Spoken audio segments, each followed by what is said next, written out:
Welcome to the club's online show special.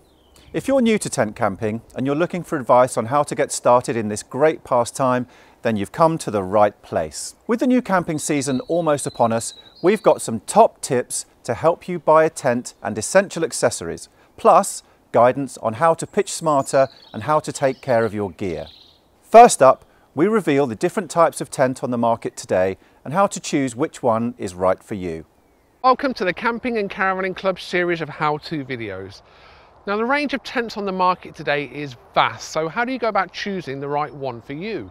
Our own Ian Geddes is here to highlight some things that you might like to think about before buying or borrowing a tent. When choosing a tent, size and weight are important, especially if you're carrying them yourself when hiking or cycling. You'll want to compromise on size, for example, to keep the weight down. Pack size of small tents is rather like this and very manageable and light to carry, but you will sacrifice space. In this porch we have just enough room for a pair of boots and a rucksack. For the more adventurous amongst us, you might want to consider a tent that's been made to be used as a base camp on an expedition.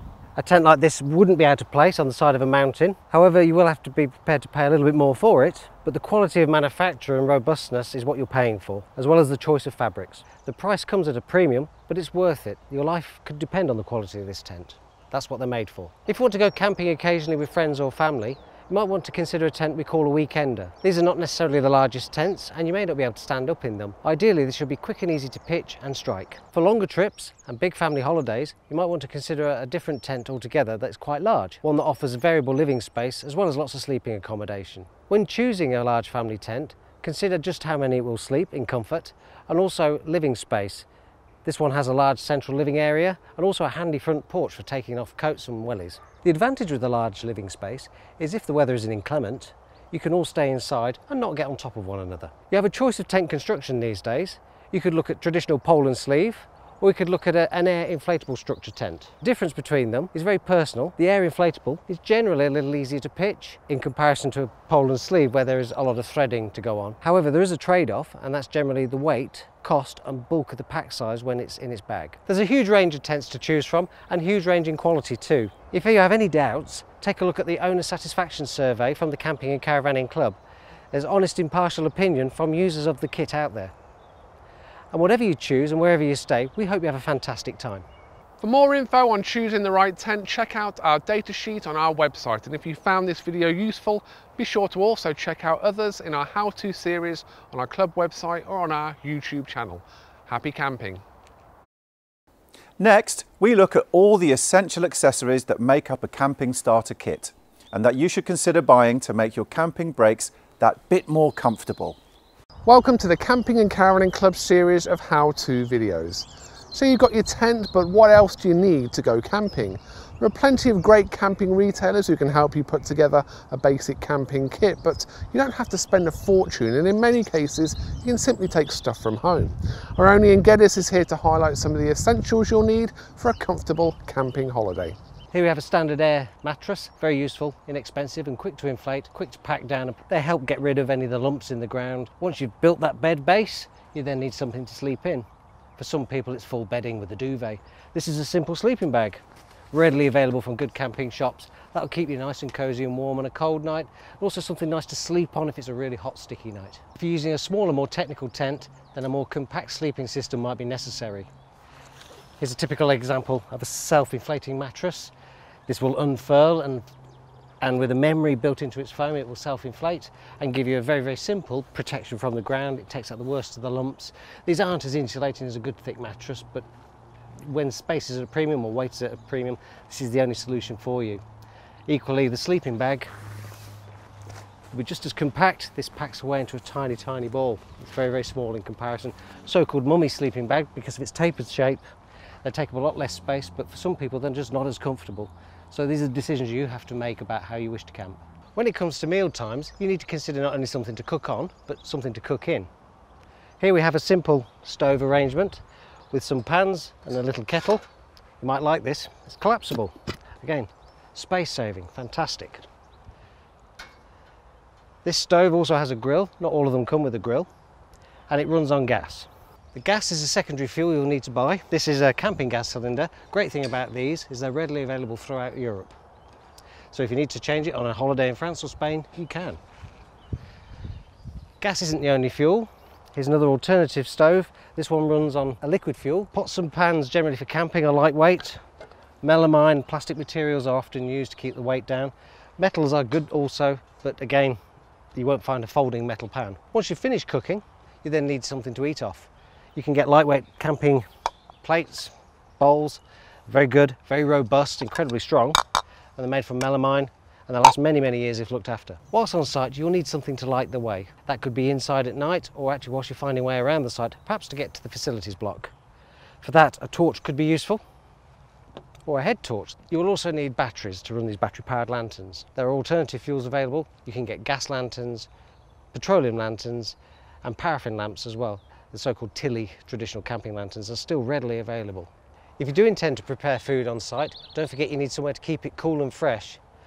Some people do carry a full camping fridge, or you could just get a simple cool box. What I'm sat on now is just one of those. It's thermally very efficient, but you must put cool things in it in the first place. It can't chill them down like a fridge can, but it will help keep things fresh. For some people, a camping essential might be somewhere comfortable to sit, such as a nice easy chair.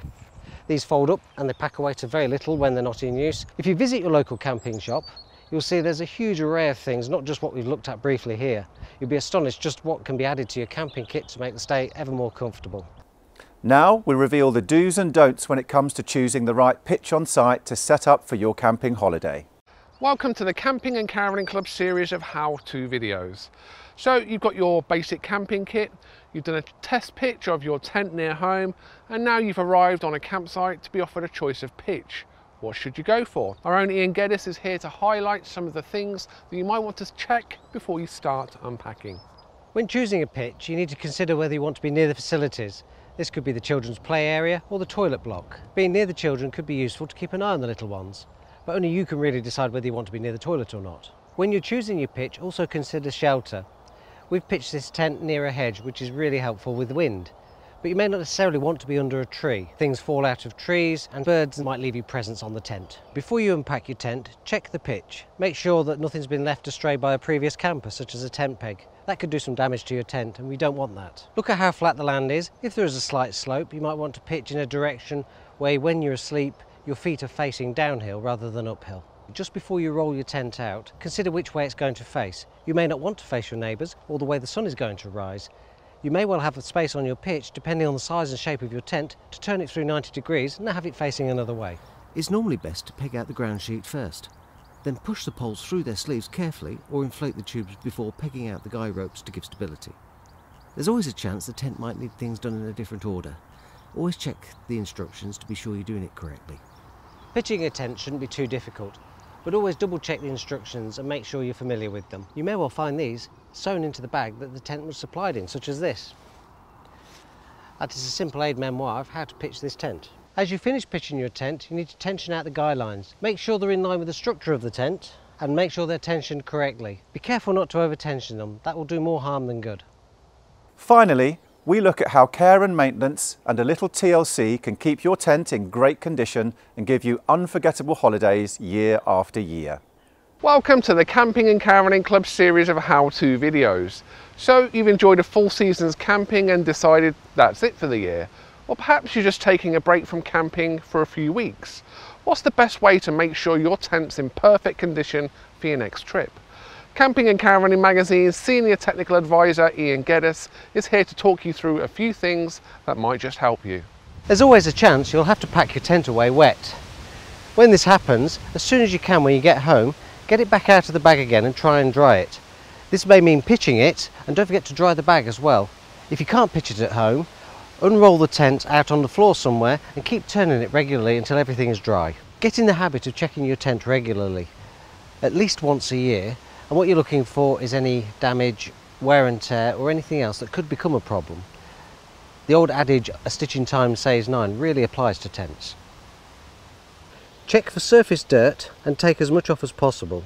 A soft brush can help clear the dust. If it's still grubby, try washing it with plain water, and if this isn't enough, Use a cleaner designed to clean the tent material. Deeper cleaning that may well involve detergents or bleaches can be done, but this needs to be done with great care. Read the instructions and make sure you're not using something incompatible with your tent. If in doubt, try in a small inconspicuous area first. Over time, waterproofing does deteriorate and will get damaged and impacted upon by rubbing and detergents. So if you find water starts to seep into the tent fabric rather than rolling off when it rains, you may need to reproof it. Look for a suitable reproofing product that's for the tent fabric. Take the opportunity to check and repair any problems with windows, vents and fly screens. Check the connecting points around the tent and repair any that are looking worse for wear. This may involve a little bit of sewing. Take a close look at seams for deterioration inside and reseal them if necessary. How smooth are the zips? You can buy dedicated zip care products, but actually a little bit of candle wax can also help them slide nicely. Go through your poles and make sure they're all okay. Particularly with fibre poles, look for splits that may well actually result in a failure of the pole. Also look for frayed cords. Do the same with your pegs. If any are severely bent, if they're not the sort that can be straightened, such as a steel peg, consider recycling them and get new ones.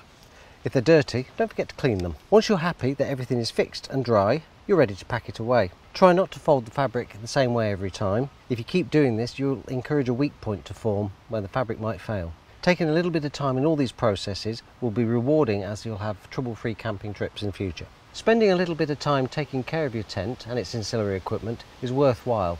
It makes for a pleasurable trip the next time you take it out, and hopefully completely hassle-free. It always pays to take a small toolkit away with you, just in case. Consider a decent mallet, a spare section of pole, a fabric patch and some adhesive, seam sealer, spare pegs, spare guy rope, some gaffer tape or duct tape, and some cable ties to help hold things together, just in case. It's worth taking a little bit of time to check over your tent, fix anything that needs repairs before you pack it away. Then the next time you go to take it out, your tent will be ready to go and hopefully trouble-free for your camping trip. I hope these pointers have put you on the right road to discover tent camping. For more information on getting started, visit the club's website newtocamping.co.uk. And be sure to tune in to our social channels for the rest of our online club show special content. Happy camping!